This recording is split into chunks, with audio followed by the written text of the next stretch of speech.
வாழ்வில் வார்த்தை ஊழியங்கள் வழங்கும் இன்றைக்கான இறை வார்த்தை. நம் ஆண்டவர் இயேசு கிறிஸ்துவின் இணையற்ற நாமத்தில் மகிழ்ச்சியோடு உங்களை வாழ்த்துகிறேன்.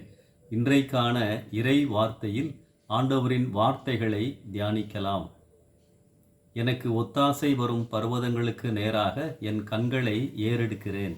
வானத்தையும் பூமியையும் உண்டாக்கின கர்த்தரிடத்திலிருந்து எனக்கு ஒத்தாசை வரும். அன்பானவர்களே, இந்த சங்கீதம் 121 ஆண்டவரை நாம் ஒரு படைத்தவராக, ஆதரிப்பவராக மற்றும் பாதுகாப்பவராக உணர முடியும். இந்த ஜெபத்திலே வானத்தையும் பூமியையும் உண்டாக்கின கர்த்தரிடத்திலிருந்து எனக்கு ஒத்தாசை வரும் என்று சங்கீதக்காரன் கூறுகிறார்.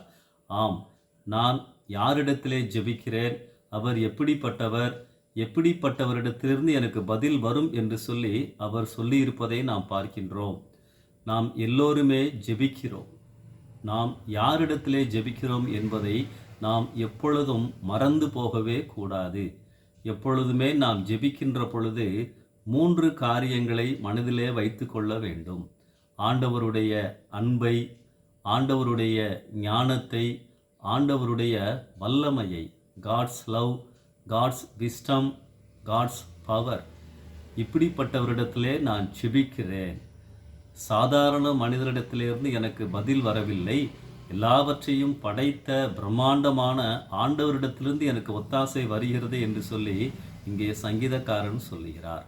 ஆம் அன்பானவர்களே, முழங்கால் படியிடுகின்ற பொழுது இவைகளை நீங்கள் நினையுங்கள். உங்களுக்கு பதில் கொடுக்கிறவர் எல்லாவற்றையும் படைத்தவர், வல்லமையுள்ளவர் மட்டுமல்ல, உங்களை நேசிக்கிறவர். இந்த சிந்தனையோடு இந்த நாளை ஆரம்பிப்போம். இந்த நாள் உங்களுக்கு ஆசீர்வாதமான நாளாய் இருப்பதாக. ஆமென்.